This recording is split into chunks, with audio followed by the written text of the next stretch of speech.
Saturday night, a total of 47 cars returned for Sunday afternoon's program and were greeted with a super fast track.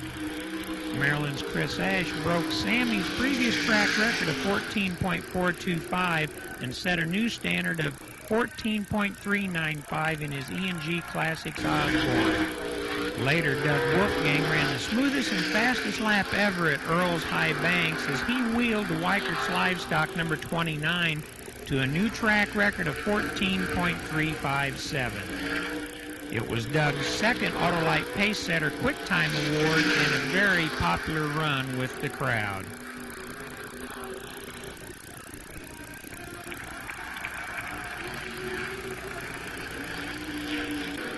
During heat race number 1, Jack Hewitt and Sammy Swindell were having quite a battle with Jack holding off the slammer during the early part of the race. As they headed into turn 3, Sammy dove low as Jack lost control, or so it seemed. As Jack came down the front stretch, the engine let go and soaked Jack with oil and put him out for the day.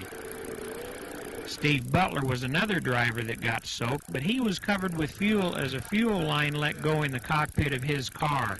Steve borrowed a blue uniform from another Steve and returned to race later. Another person with the blues was Ron Schumann in the Ford.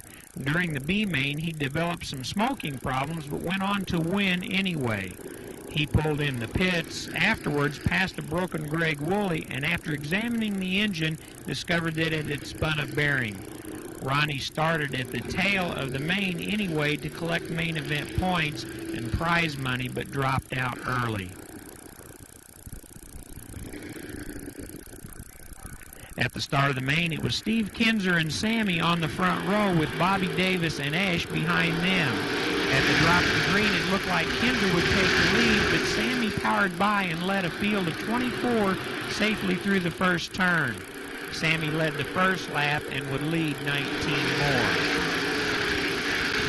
Davis Jr. and Wolfie battled for third, with Doug taking over third after going low in 3 and 4 to make the pass on lap number 2. He found the low side to his liking to pass cars, but would run up high to hold his position. Then the driving show started as Sammy and Steve caught the slower traffic.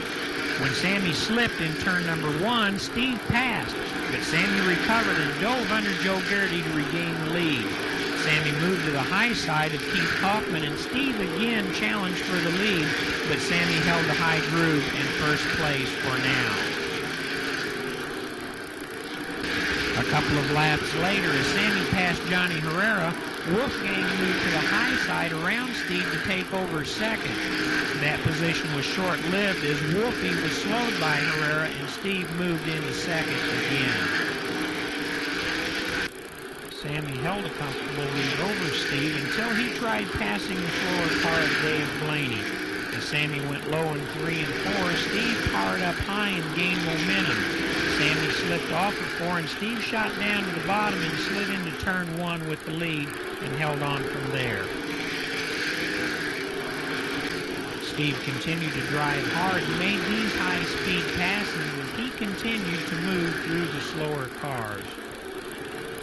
It was on lap 28 that Wolfie again moved to the bottom side of turn 3 and 4 and went by Sammy to take over second place.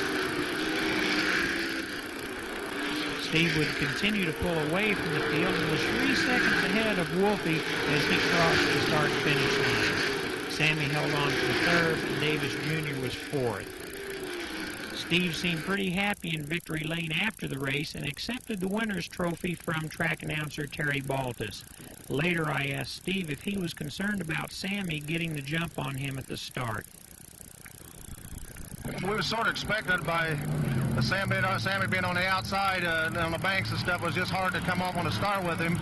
So I just tucked in behind him, was just elected to try to follow him until we got to some lap cars where we could do some racing, and that's just what we done. And we actually, I think, just in a little bit of the wide open, I might have been just a little bit faster than him on the top. And he got a little bit loose there toward the end, and our car got just a touch better, and we got running pretty good toward the end. A brand new racetrack north of Memphis provided fans and drivers with 104 laps of green flag racing before a yellow flag was ever thrown. although the new surface would provide for plenty of thrills and spills. Memphis's own Sammy Swindell may be one of the best race car drivers in the country, but he has a little problem when it comes to piloting his four-wheeler. Memphis also bought out the best in-pit crew attire, as Sammy's crewmen Chico and Brad show here, while Scruffy Bobby Allen's crew chief, Pat Hoff, shows off a brand new Kinzer Apparel headband and a new Bobby Allen t-shirt, while another hometown boy, Bobby Davis Jr., had his car all spick and span to show off here at home. Hometowners Ronnie Daniels, Ricky Stenhouse, Eddie Gallagher, Bobby Davis, and Sammy would all win races Friday, with Craig Keel the only non-Memphis driver to win. Ronnie Schumann's Ford really liked the high-speed track, as he set fast time on night number 2 and was second quick the first night behind Steve Kinzer, who tied Cousin Mark for Autolite Pacesetter Awards for fast qualifiers with a new track record of 18.033 on his second lap of qualifications. Steve would draw the 8-pill, though, and have to start the main in row 4. Shane Carson and Chris Esch occupied row 1 for Friday night's preliminary, with Mark Kinzer and Brad Doty in 2. At the start, Esch jumped into the lead, with Mark taking second and Sammy getting third. Esch led lap 1 with Mark close behind. Mark held second for the first 8 laps until he lost that position to Sammy Swindell in the back straightaway. Mark got high behind Rich Buback, and Sammy went by underneath.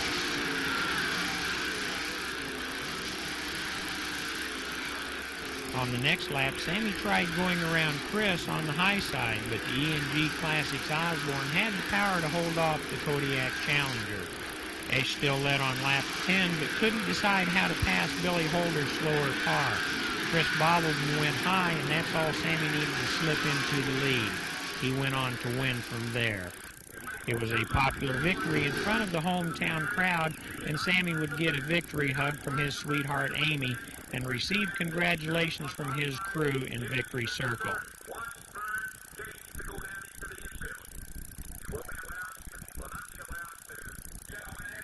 The 4-wide salute to the fans was an impressive one before the main event on Saturday night at Memphis.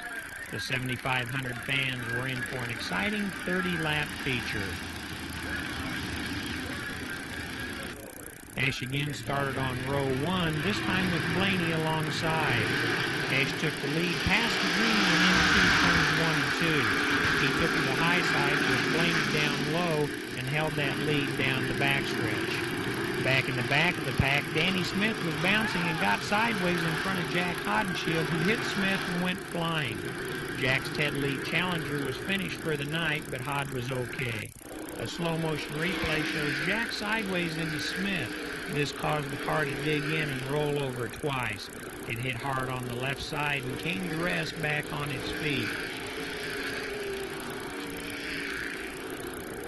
On the restart, Blaney bogged and Sammy ran over him. Steve moved to the high side and followed Esch past starter Jim Chestnut, with Blaney running third. Two grooves were evident as Esch went high and Kinzer and Blaney went low. Esch would hold the lead through the first circuit, with Kinzer in hot pursuit.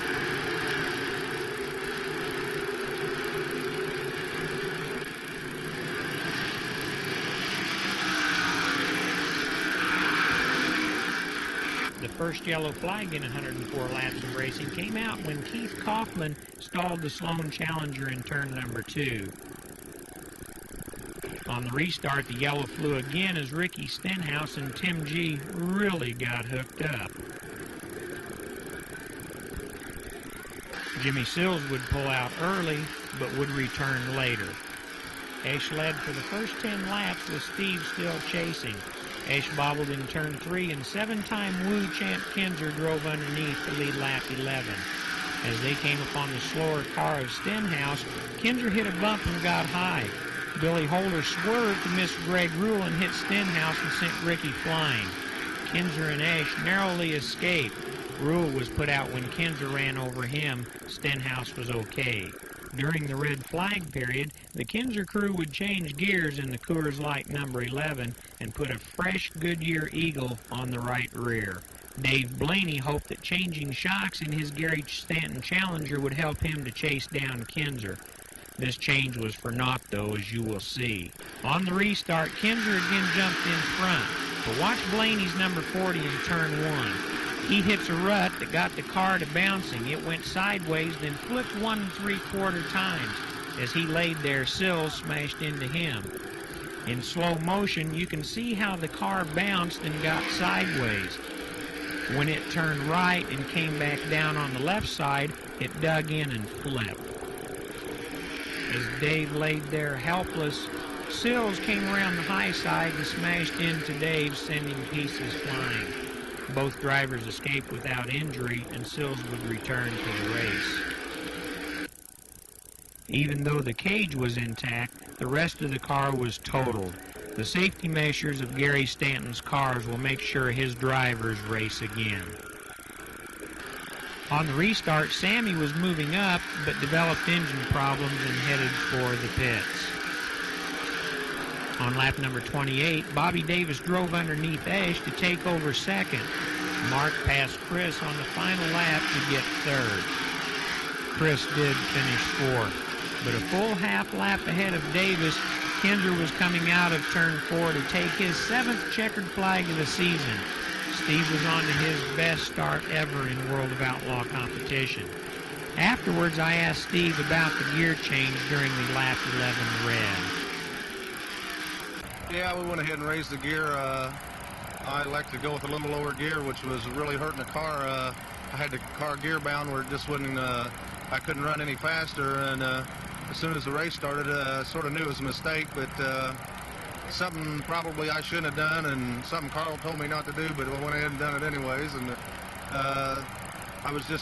I got it geared a little bit low because of the roughness of the track. Just wasn't using my head quite right, but we had a red and got to raise it back up, and it just made it feel like a different race car after that.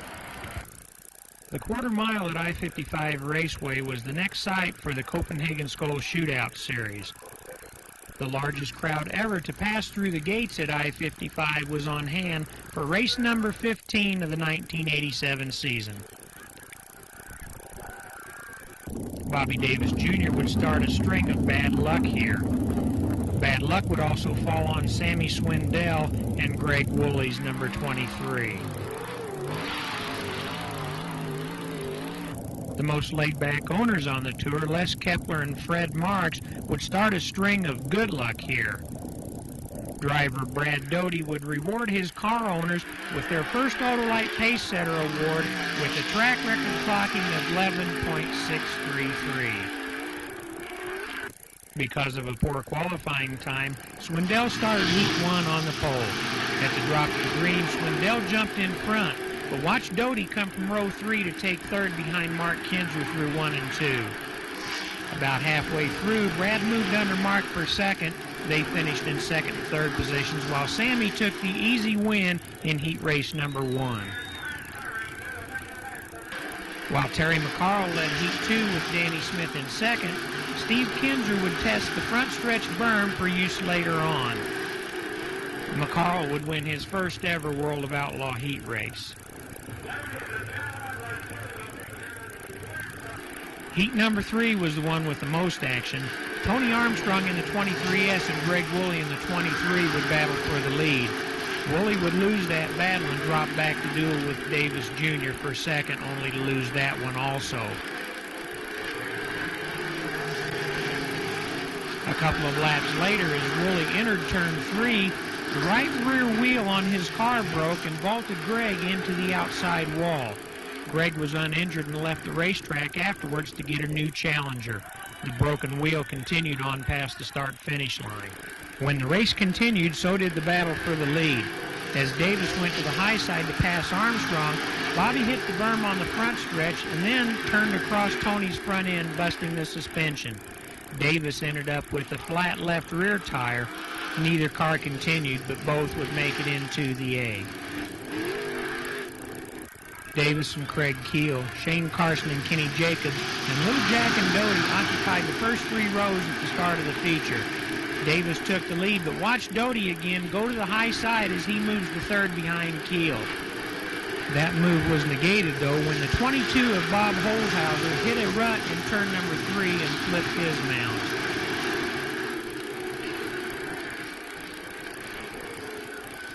A look at that again in slow motion, and you can see the car dig into the rut.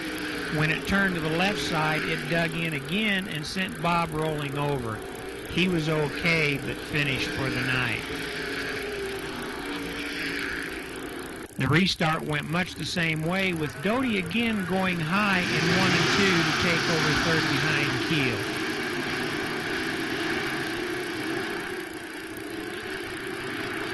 Doty moved low to try and pass Craig in 3, but the Cricket held on. As Davis streaked across the start-finish line, action in the pack had Sammy Swindell hitting Johnny Herrera and Greg Rule, sending both skyward. Sammy would come to a stop with the 68 of Brian Tobin. All were uninjured, but none would return. The next start had Keel jumping in front, with Davis and Doty following. Davis took the lead in turn 2 when Keel bobbled. Bobby ran away from there. Doty got by 2 laps later and started to chase Davis. Keel eventually dropped to 17th. Davis opened up a 3-second lead over Doty, who was having a battle with Shane Carson for second. Ron Schumann moved around Carson for third, while cousin Steve and Mark battled for fifth. They would both get by Carson, who eventually finished 16th.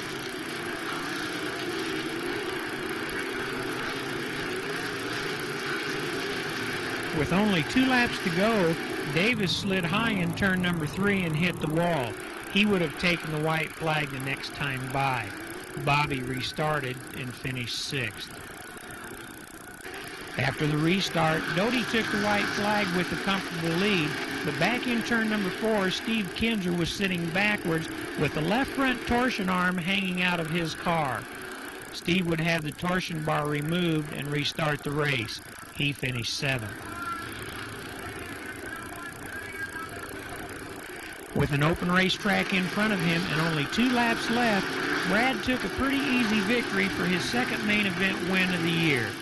Brad really liked the skull sweater given by U.S. Tobacco rep John Mueller, and I asked Brad how it felt to get his second 87 win. Feels good. We got pretty lucky. We'll take them any way we can get them, but Bobby Davis was pretty far out front. I don't know if we could have caught him in traffic or not. I don't really know for sure what happened to him, but next thing I know, he stopped up there, and that put us in the lead, and then I had a restart, and I was so conscious about making a mistake in that hole down there on the restart. I was thinking, I don't want to do this, and I drove right in there and hit it, and Schumann got by us, and then the restart didn't go because the guy stopped, and that put us back in the lead, and I didn't make the mistake again, and we won it, so we feel pretty lucky. Drivers, crews, and officials wait in line for the opening of the ticket booths for the 1987 opening at Knoxville Raceway in April. The drivers were anxious to get on the track at the famed half mile since it had been totally reworked before this event. It would prove to be a fast racetrack. There is always a big unveiling at Knoxville, and the latest TMC Challenger is probably the prettiest car you'll see at any racetrack. The Bob East driven machine owned by Harold and Debbie Annette is an immaculately prepared car considered to be the house car of the Challenger Chassis Corporation.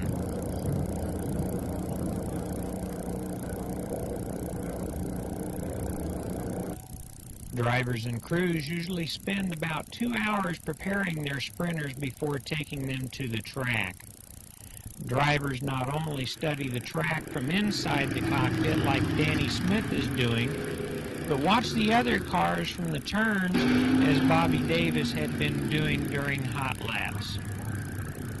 Chief starter at Knoxville, Doug Clark, signaled the end of hot laps in time for qualifying, where Steve Kinzer picked up his 4th Autolite Pacesetter Award with a track record clocking of 16.553. As the cars came through turn 3 before the start of the A on Friday, Knoxville announcer Tim Trier let everyone know what time it is. Johnny Herrera and Bobby Davis ran side by side past the green, with Herrera taking the lead into turn 1. Doty moved into third. As Herrera led down the backstretch, Doty got by Davis for second, and young Johnny Herrera led lap number 1. On lap 4, Steve Kinzer moved underneath Davis in turn 3 and 4 to take over the third spot. Steve was headed toward the front. On lap number 8, Marlon Jones was sandwiched past by Herrera and Doty, with Doty eventually taking the lead, which he held till the end of the 20-lap event. Brad would take the preliminary win and his second World of Outlaw feature in a row. Davis passed Kinzer to take second. Hodenshield finished fourth. Herrera dropped to fifth. On Saturday night in the B, Bob Weave went high in turn 4 and caught the outside guardrail. He came to a sudden stop and flipped at the head of the front stretch. He was uninjured. Special thanks to Larry from Burlington, Iowa for his footage of the crash. I was shooting down at the other end of the track and missed the whole thing. And of course, the red flag out.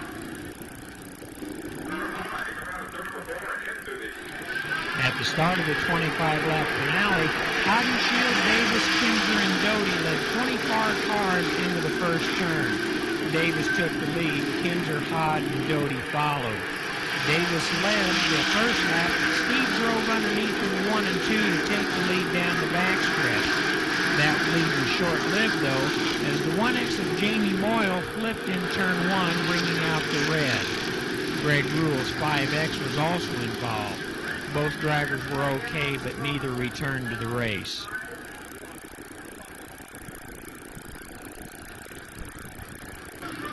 On the restart, Davis would again jump into the lead.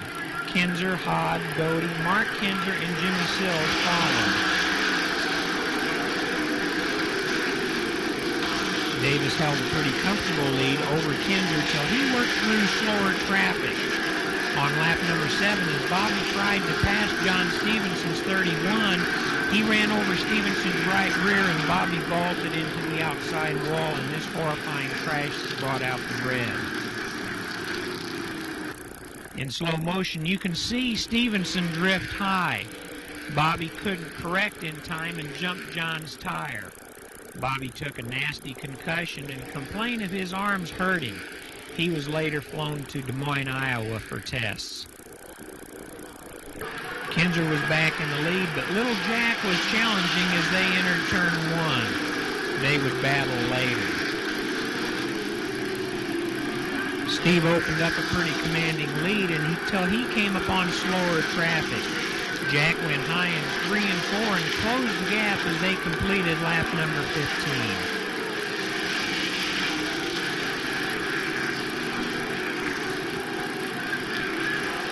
On lap number 22, Jack again closed up space and set up the exciting 2 laps that followed.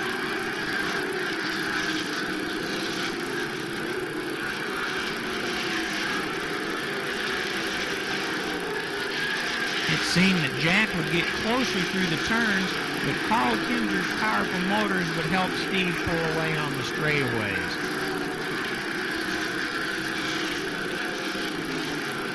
With only 2 laps left, Jack gets ahead of Steve in turn 4, but Steve again pulls away.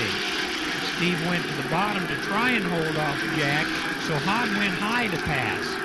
Steve closed the door and again pulled away.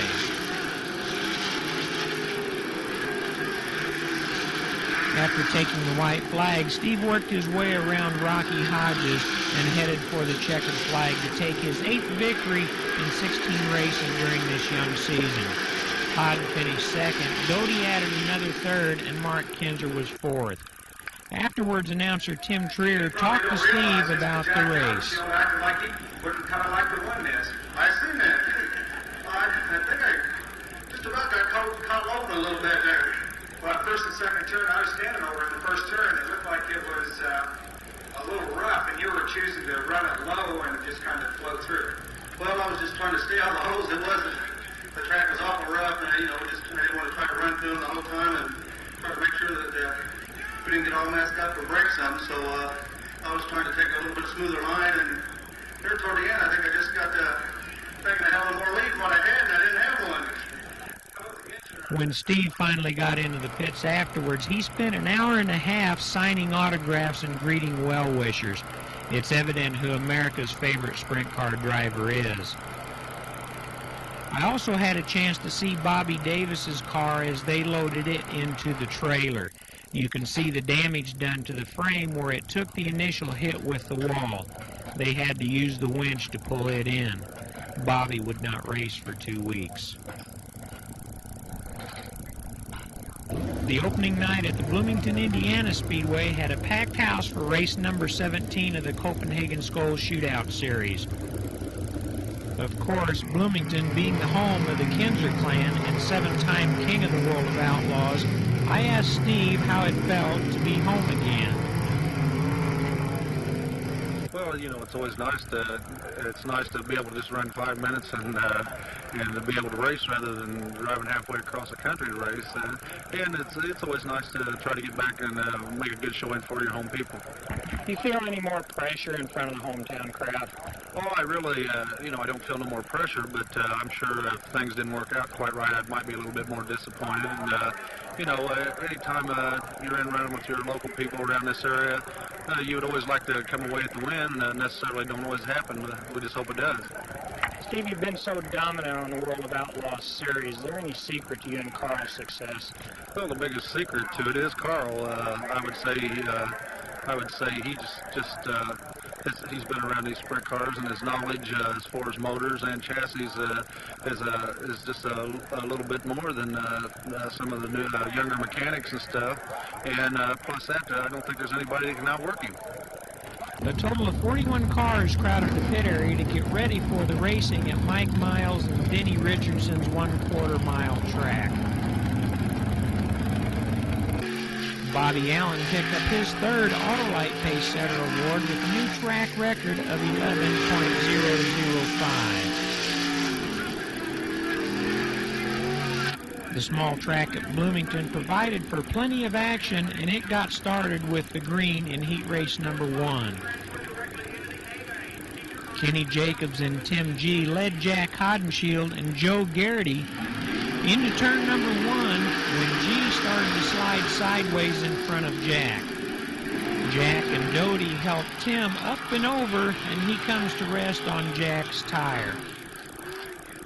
In slow motion, you see G sideways with the front end in the air and flipping before Jack and Brad ever touch him. It was with their help, though, he went over the rest of the way. Both Jack and Tim would return to race. Jack would finish third.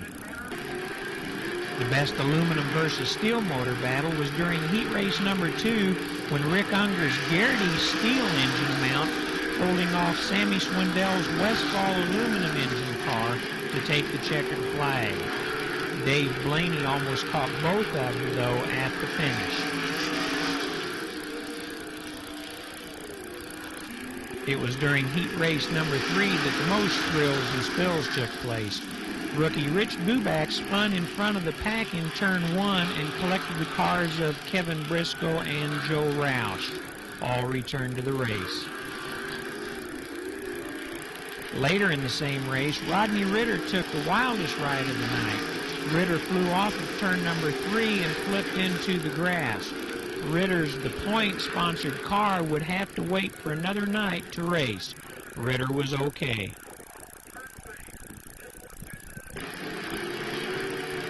Later in the same race, Mark Kinzer and Craig Keel were battling for third. Mark started to spin in turn 1. Craig got hooked to Mark and straightened him out, but Mark hip-checked Craig and laid him over. Keel only had slight wing damage and was able to return later. As the track owner Denny Richardson and the safety crew got there, Craig was unbuckling and ready to get out of his car. One of Craig's traits is to help turn his car back over after it flips. He lets the rest of the people know to take it easy, though.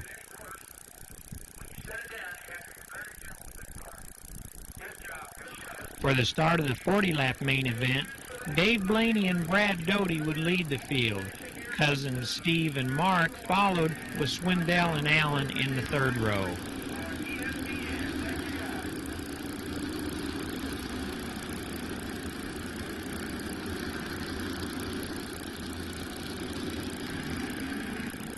At the drop of the green, Doty faltered and Blaney jumped in front. Mark Kinzer took over second. Blaney led lap number 1, Mark was second, and Sammy took over third from Doty, who had some handling problems. Brad spun out in front of the oncoming field. Rick Hood was the only other driver to spin, and Robbie Stanley narrowly escaped. On the restart, watch Steve Kinzer on the high side move from 5th to 2nd within 1 lap. While everyone else ran low, Steve just motored around the top and started after Blaney. It was only a lap and a half later before he caught Dave and stayed high to pass for the lead. The blue groove at Bloomington had started to form, and Kinzer was running just above it to work around the slower cars that were using the bottom side. He gets tangled with Rocky Hodges in turn number 1, but continues his pace. Mark was also using the high side to catch Steve, and when Steve missed the groove going into turn 1 and went off the track, Mark, Blaney, Sammy, and Allen all went by.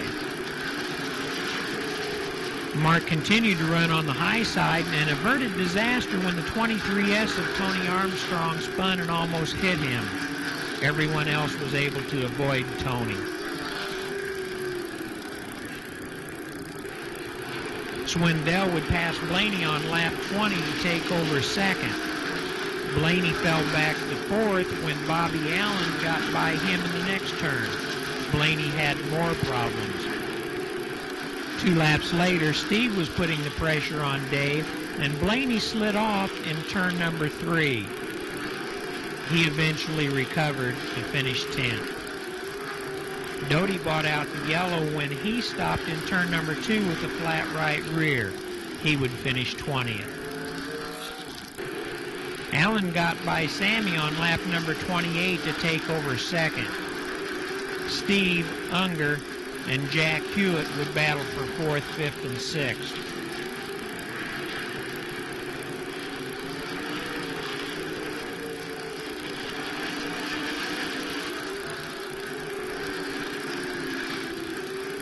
On lap number 32, Steve put a slide job on Sammy to take over 3rd.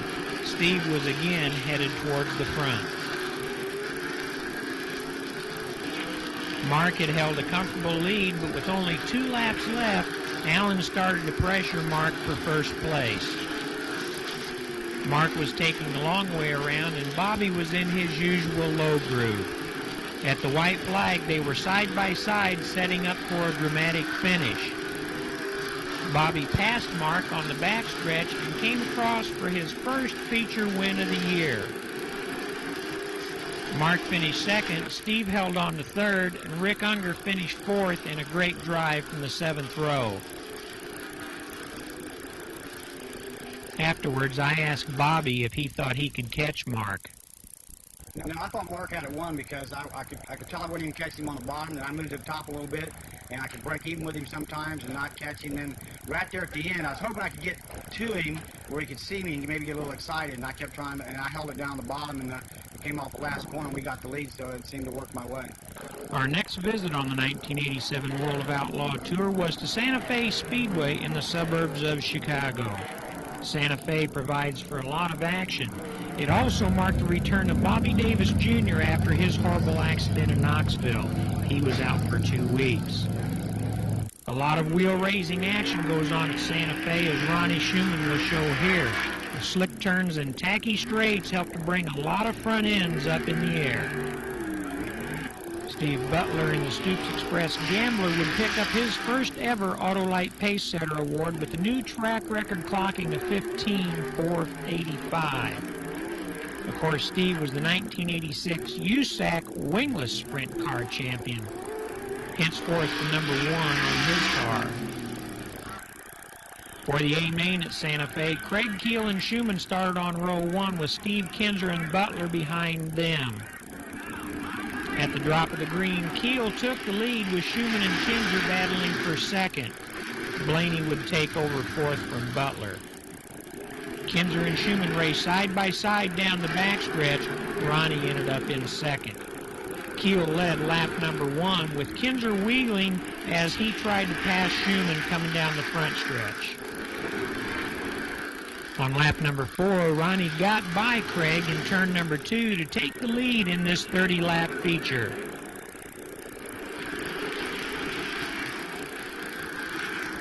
It was on lap number 8 as Ronnie approached turn 3, the cars of Joe Rowe and Tony Armstrong spun in front of him. He narrowly missed both and held on to the lead. On the next restart, though, Keel got a good bite on the bottom of the track and beat Ronnie to the flag. But Schumann poured on the power in the Ford and took the lead back coming out of turn number 2 and down the backstretch. Kinzer was still running in third. Mark Kinzer and Andy Stapp got together in turn number 2, bringing out the yellow.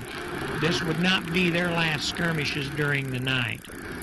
On the restart that followed, Mark got together with Chris Esch coming down the front straightaway. He jumped over Chris's right rear and damaged Esch's wing. Stapp narrowly avoided hitting Esch's car, and Esch pulled off with a flat tire and wing damage. The green kept flying with Schumann leading, Keel running in second, and Kinzer running in third. The main battle on the track was for fourth place between Butler and Brad Doty. Doty found the high side to his liking and powered through 1 and 2 to take over fourth place going down the backstretch. Kinzer tried to use turns 1 and 2 to take a position away, only he tried it on the bottom side and failed as Keel held on to second place going down the backstretch. On lap number 16, Andy Stapp, again with the yellow flag slowdown, was run over by another car, and his night ended with suspension failure. On the restart that followed, Schumann had a clear track in front of him and continued to lead. Craig Keel got wide, and Doty passed him for third. Butler challenged for a position, but Keel held him off. Everyone else continued to race. Schumann still held on to the lead. Steve would really try hard to pass Schumann down on the low side, but Ronnie continued to hold him off. Schumann and Kinzer pulled away from the rest of the field to battle for the lead. Kinzer tried many times to get past Ronnie, who had the fast lane locked up. Even though Kinzer was getting better traction off the bottom, Schumann held him off. On lap number 23, Kinzer really started to pressure Schumann. Steve would pull alongside of Ronnie trying to shake him, but the seasoned veteran Schumann didn't let the King bother him a bit.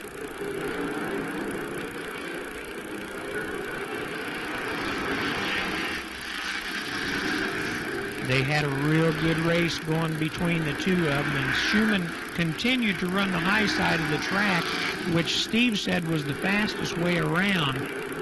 And Brad Doty even came up at one time to challenge. Steve pulled his wheels on lap number 26 to take the lead momentarily. And they raced side by side through 1 and 2 with Ronnie again assuming the lead. Steve again went to the bottom side, but Ronnie continued to hold him off. On lap number 28, Steve made the pass in turns number 1 and 2 and took the lead for the final time. At the white flag, Doty tried to pass Schumann in turn number 4 and hit the wall. He almost spun and would battle Butler for third.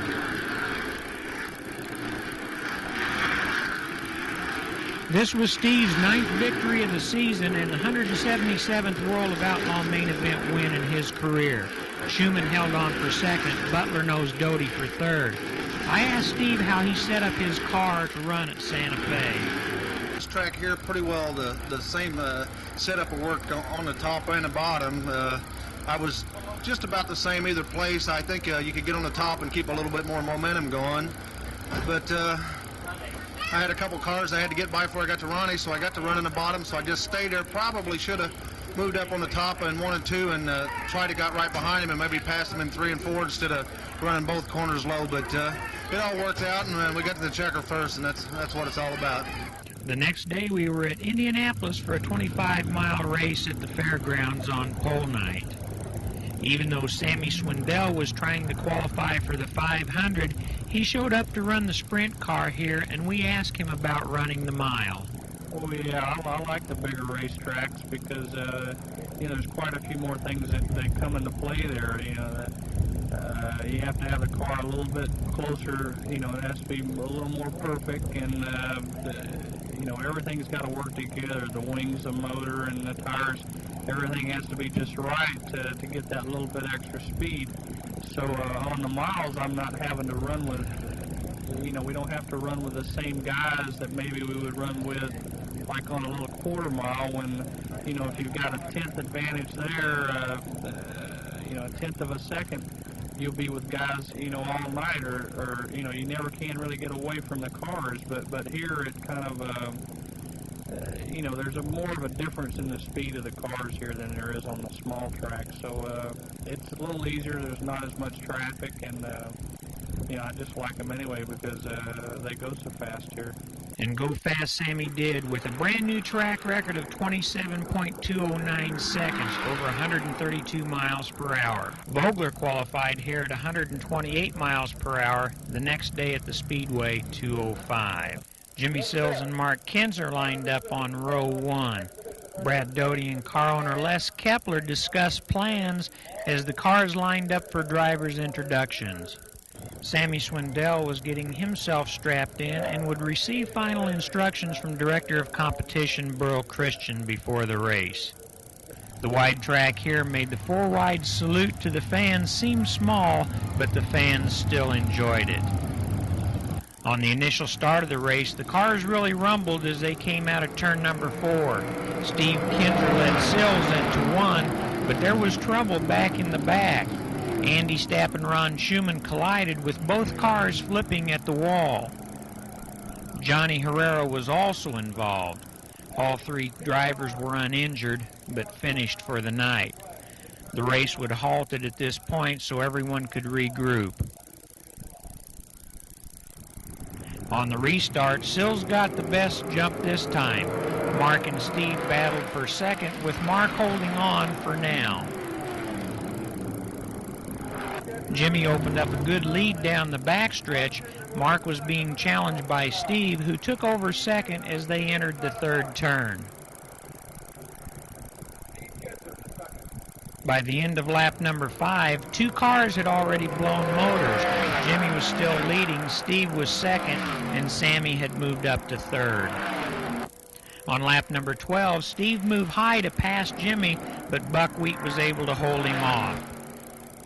This was as close as Steve ever got, and Jimmy went on to take the victory by 2 seconds and a $5,000 first place check.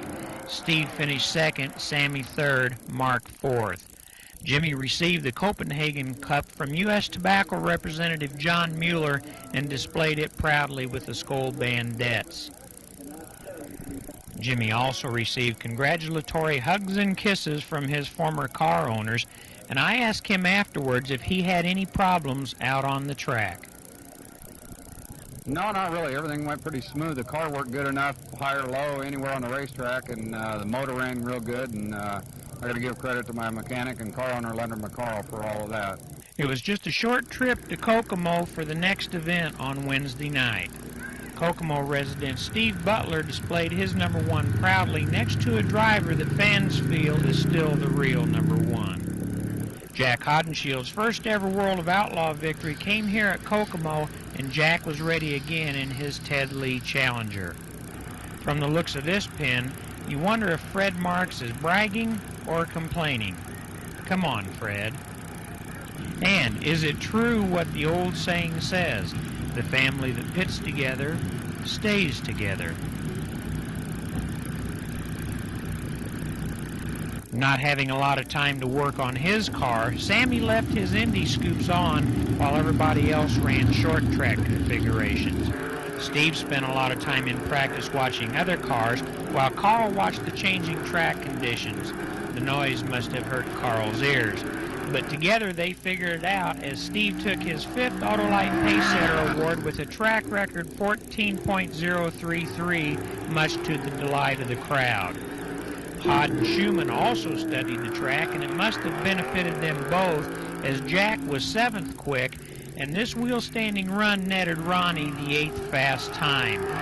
Ronnie had his problems later and didn't make the A. During the B, 2 grooves started to develop, and Sammy would use the bottom side to pass Herrera for 2nd place, and moved low again to work on Blaney.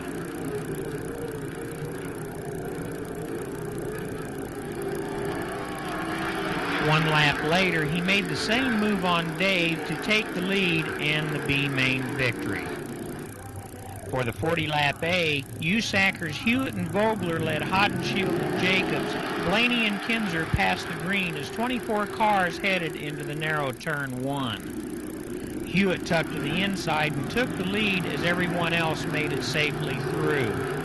Hewitt led lap number 1 as Vogler started to battle with the cushion in turn 4. He had problems with that cushion during the first 3 laps, the 2nd and 3rd times almost tipping the car. Hewitt chose to run low and continued to lead Vogler, who wanted to stay high. They raced like this for the first 5 laps.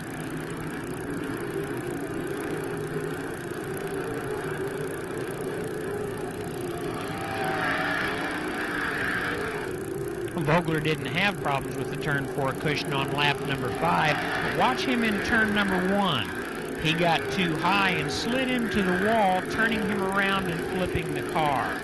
In the meantime, Tim G had flipped his car outside of the track and into the turn 1 control panel. Neither driver was injured, but both cars were beyond repair to finish the night. After racing restarted, Hewitt moved to the high side. Blaney moved low and used it to his advantage as he would pass Jacob to take over 2nd.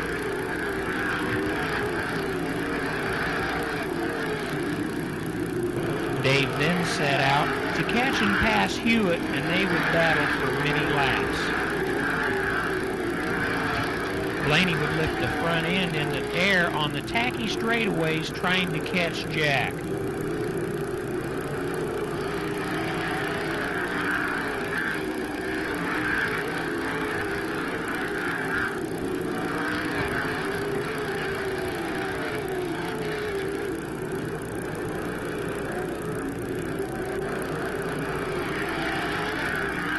The next few laps had Hewitt making a tough decision on whether to use the low groove to block Blaney or use the high groove to block Kinzer.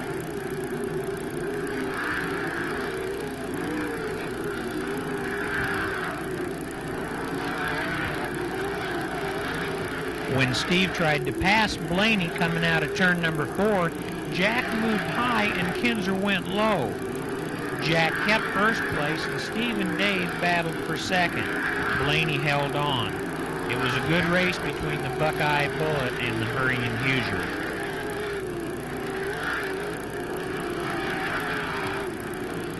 A few laps later, as Blaney went to the middle to pass Robbie Stanley, Steve got by on the high side to take over 2nd. Steve then went low and was slowed a bit when he ran over the tires in turn number 2. 5 laps later, Hewitt was caught behind the 1X of Randy Kinzer, and Steve went low to pass. Jack and Steve battled side by side into turn 3 and 4. When Jack got high coming out of turn 4, Steve slid in front and ran over Jack's left front tire, sending Hewitt to the infield. That's all the break Kinzer needed, and he went on to win from there. Steve was still running 50%, taking his 10th checkered flag in 20 main events during the 1987 season. The brand new track at West Virginia Motor Speedway was the site of race 21 in the Copenhagen Skull Shootout series. Bobby Allen's new Speedway Airflow wing was designed specifically for racing here at Parkersburg. The extra bends in the side helped to direct the air around the car a little more efficiently. Only 28 cars showed up to race at this beautiful 5/8 mile high bank facility. Sponsorship plays a big role with this team, but the Coors Light Beer Wolf as a driver, you got to be kidding, Les. Speeds of over 120 miles an hour would be run on this track. And during the Fram Autolite qualifying portion, Doug Wolfgang picked up his third Autolite Pace Setter Award with a track record time of 17.759. That's over 128 miles per hour. Wolfgang, who had to start on the outside of row 3 in the preliminary feature, knew he had the fastest car in the field. Getting it to the front would be the problem. Chris Ash and Mark Kinzer led the field past the green, and Mark took the lead in 2-1. He held it for the first 2 laps. Doty pulled behind Mark by the end of lap 1. Wolfie was already moving past Ash for third.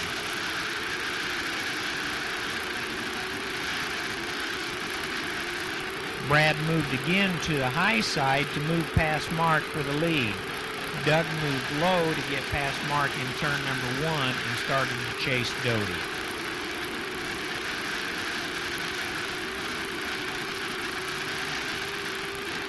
Wolfie pulled beside Brad on lap number 8 of the 20-lap event, but Brad held the lead going into turn number 1.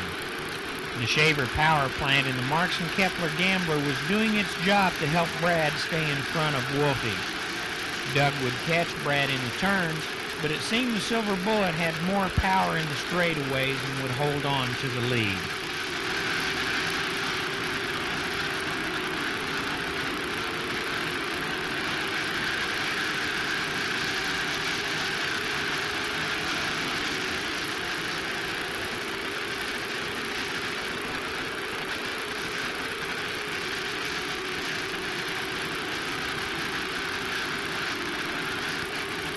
On lap 14, Brad's motor overheated and slowed, and Doug went into the lead. Wolfie led from that point until the checkers, but Brad's motor would recover, and he would try time and again to catch and pass Wolfie.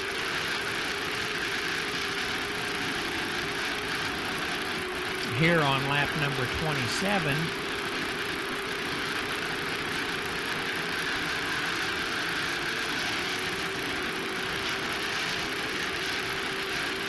and again at the white flag.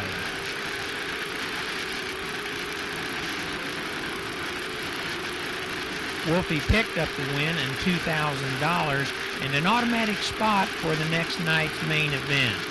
Steve Kinzer finished third, Bobby Allen was fourth. On Saturday night, it was Steve and Doty on row 1, Allen and Wolfie right behind them. At the drop of the green, Kinzer got the jump on Brad.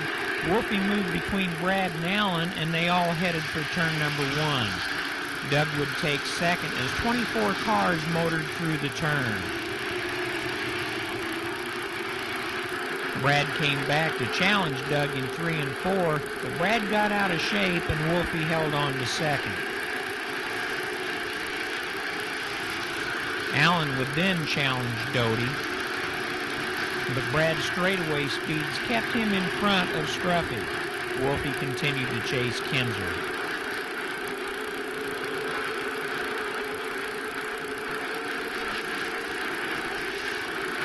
Steve and Doug would battle for 2 laps, with Wolfie trying to pass on both the low and high sides. The Carl Kinzer prepared gambler was up to the task of holding off the Weikert's livestock number 29.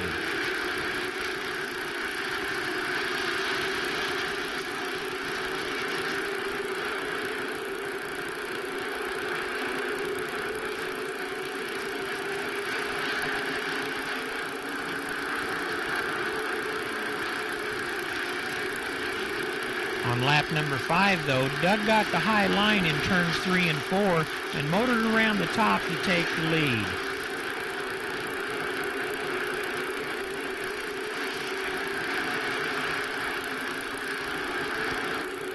On lap number 9, Steve tried to pass on the bottom side of the track coming down the front straightaway, but Wolfie shut the door and won.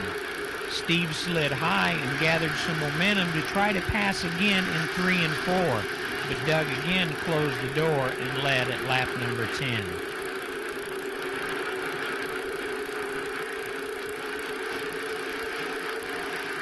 On lap number 12, Steve moved to the high side to try and pass. The Coors Light Gambler was starting to handle better, and Steve would use the high side to keep his momentum going before attempting another pass.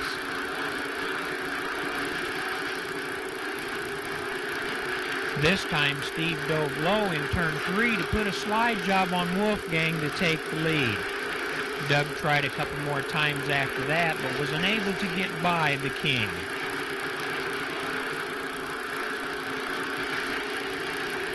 Doug's final chance came on lap number 20 when a slower car got in Steve's way.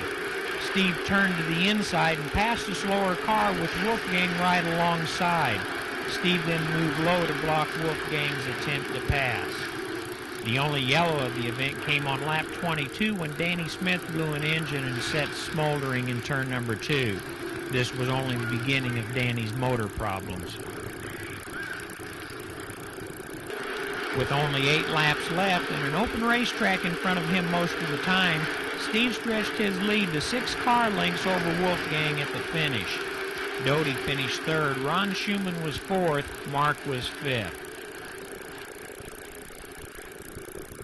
I asked Steve afterwards if his car had a problem and if he thought he would be able to get back by Wolfgang.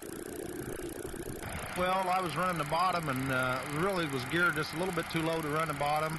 And when you're in the lead, you don't really know what to do. And then when Doug got by me, I moved up on the top of the track a little bit, and it looked like I was really eating him up a little bit.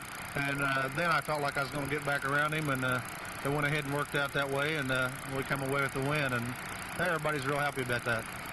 You got a little bit different wing on the car tonight. You think that's going to be a new style? You think it's going to work? Can you feel any difference with it?